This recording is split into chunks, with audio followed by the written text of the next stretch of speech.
Prezado bebê, prezada mãe, prezadas irmãs, louvado seja nosso Senhor Jesus Cristo. Para sempre seja louvado nossa Mãe Maria Santíssima. Hoje, dia de Santa Paulina do Coração Agonizante, considerada a primeira santa brasileira, embora tenha nascido na Itália e vindo para o Brasil ainda menina, a liturgia nos oferece um finalzinho da história de José. José agora traz o seu pai para o Egito, de onde ele era vice-rei. E o pai, já velho, fica contente e diz: agora morrerei feliz, porque vi a tua face e te deixo com vida. Mas para onde iria Jacó com toda a sua família? Deixando a terra de Canaã, ele iria para o Egito, que não era a terra dele. Iria ficar lá quanto tempo ele não sabia. Talvez, se ele soubesse o que aconteceria lá no Egito, ele ficasse com medo. Nem sempre Deus nos revela o futuro, mas o que ele nos manda sempre é para o nosso bem. Ele foi para o Egito com toda a sua família, com seus 12 filhos e os seus netos, e lá aquela população gozou dos favores do faraó, mas depois viria um outro faraó que não conheceu José e iria começar a oprimir os hebreus. E somente com a vinda de Moisés é que os hebreus poderiam sair do Egito e de novo voltar para a terra onde Jacó habitava, a terra de Canaã, a terra prometida. Veja como a história dá voltas, mas ela não é aleatória. Deus é que guia. Deus se serve até da malícia dos homens, no caso aqui da inveja dos irmãos de José, para cumprir os seus desígnios. E quando Deus fecha uma janela é para escancarar uma porta. E se Deus nos dá algum fardo, ele é sempre proporcional aos nossos ombros. Ele dá o frio conforme o cobertor. Quando ele nos prova, ele nos dá também os meios de suportar as provações. O Evangelho hoje apresenta Jesus dando instruções para os missionários, porque os apóstolos serão os seus missionários. A própria palavra apóstolo quer dizer enviado. Eu vos envio como ovelhas no meio de lobos, ou seja, vós encontrareis perseguidores. Cuidado! Sede, portanto, prudentes como as serpentes que sabem enroscar-se, recuar, são modelos de prudência, mas também deveis ser simples como as pombas.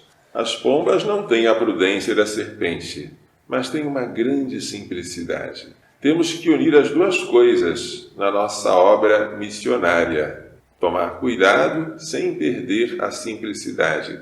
Tornar-se esperto sem por isso contaminar-se com a mentira, com a falcatrua, com a duplicidade, simples como pombas. Cuidado com os homens. Eles vos entregarão aos tribunais, eles vos açoitarão nas sinagogas, o que é muito estranho, porque a sinagoga era uma casa de oração, como as nossas igrejas. Sereis levados diante de governadores e reis por minha causa, para dar testemunho diante deles e das nações. As perseguições seriam ocasião de testemunhar Jesus. E quando acontecesse isso, não se preocupem com o que falar, com o que dizer. Naquele momento vos será indicado o que devereis dizer, porque não sereis vós que falareis, será o Espírito do vosso Pai que falará em vós, que falará através de vós. Quando nós lemos as histórias dos santos, sobretudo dos mártires, de como eles respondiam com tanta sabedoria ao interrogatório dos seus perseguidores, lembramos essas palavras de Jesus. É o Espírito Santo que fala pela boca daqueles que são perseguidos, a fim de darem testemunhos de Jesus. O prognóstico é bem sangrento.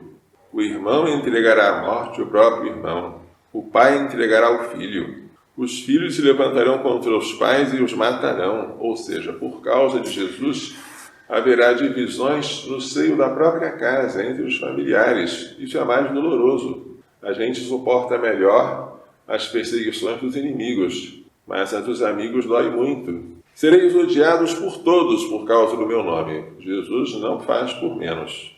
Ele já adverte sobre o que os discípulos terão que suportar. Mas quem perseverar até o fim será salvo. A chave é a fé perseverante. Confiar em Jesus, não desanimar, não olhar para trás. Quando vos perseguirem numa cidade, fugir para outra. Jesus não manda fugir para o isolamento, fugir da missão. Se uma cidade é hostil, vamos agora evangelizar uma outra.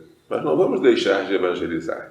Hoje, com esta epidemia e com todas essas convulsões que estão ocorrendo e que se prevê que ocorrerão, há pessoas, e muitas, pensando em se retirar. Não, vou sair da cidade, vou para uma chácara, vou deixar de viver no meio urbano e vou ter uma vida de agricultura de subsistência.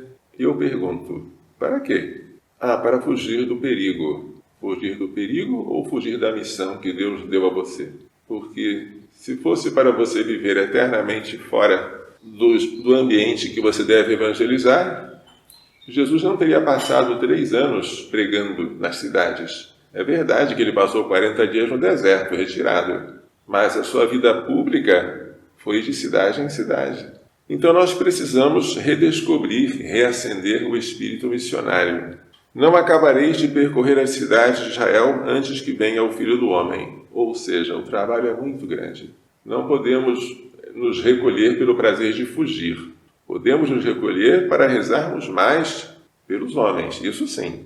Mas não como quem está fugindo da guerra, quem não quer mais lutar, quem desistiu da cruz de Cristo, quem não quis obedecer à sua missão de anunciar o Evangelho a toda criatura.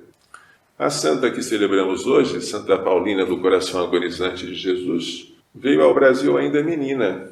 E aqui no Brasil, Deus tinha seus planos para ela. Ela fundou uma comunidade. Foi a primeira santa naturalizada brasileira. O primeiro santo nascido no Brasil seria Santo Antônio de Santana Galvão, mas esse seria canonizado depois.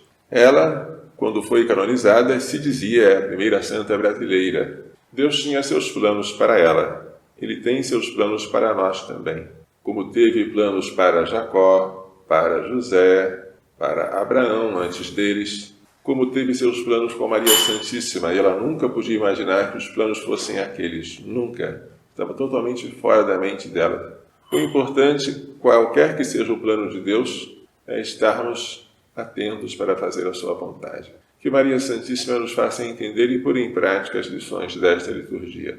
Louvado seja nosso Senhor Jesus Cristo. Para sempre seja louvado em nossa Mãe Maria Santíssima.